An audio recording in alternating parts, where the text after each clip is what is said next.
The Blank Park Zoo added some slimy new animals in November. The zoo started its own first ever composting adventure with worms. In the fall of 2007, the Blank Park Zoo knew it wanted to start recycling its own waste. Now, the idea of a worm farm sounded like the best option for the zoo. Well, let's recycle all the cardboard and all the paper and all the scraps that we can possibly do, and this was one of the best ways we could come up with to do it. The idea of a worm farm was completely new to the staff at the zoo, but animal keeper Bill Johnson was happy to take on the challenge. This is the first time I've ever done anything with worms other than fish. The expertise of Robert Lees of Arpeggio Farms, a worm farm near Mingo, Iowa, was enlisted by the zoo to help start the program. Well, it's very exciting here at the zoo to get the Blank Park Zoo involved in worm farming here, to have the worms really be included with the larger animals for their role in the environment. The worms used in composting are known as red wigglers. The worms are not very big but have a very large appetite.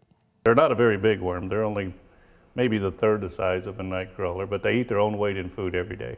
And it is this ability that makes these worms such great composters. The worms will eat just about any form of waste. Worms will eat anything that was once alive, really. So you look at all the paper products that come from trees, you look at cotton products, which we wear constantly, and all the food waste that we're not able to eat. Watermelon rinds, cantaloupe rinds, the stalks of plants that we don't eat, basically anything that was once alive. Now, the zoo hopes to help educate the public about misconceptions of worms. You know, a lot of people think worms live in the dirt and that's all they eat, but they eat paper, they eat leaf material, they eat fruits and vegetables.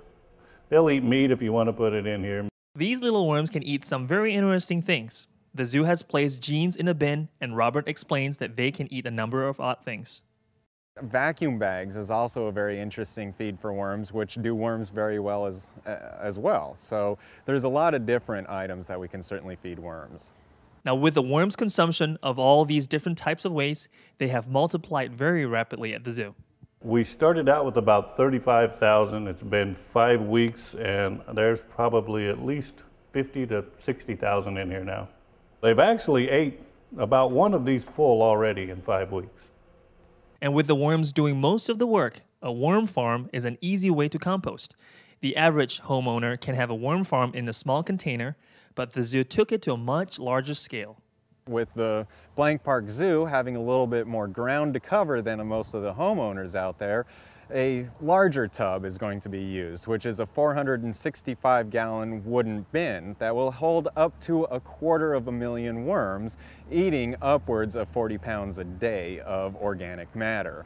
If you'd like to start one of these at home, both Bill and Robert say it is very easy to maintain and helps the environment and your garden. Just about everything except for glass, metal, and tin can go in here. Other than that, they'll eat just about anything you want to put in here.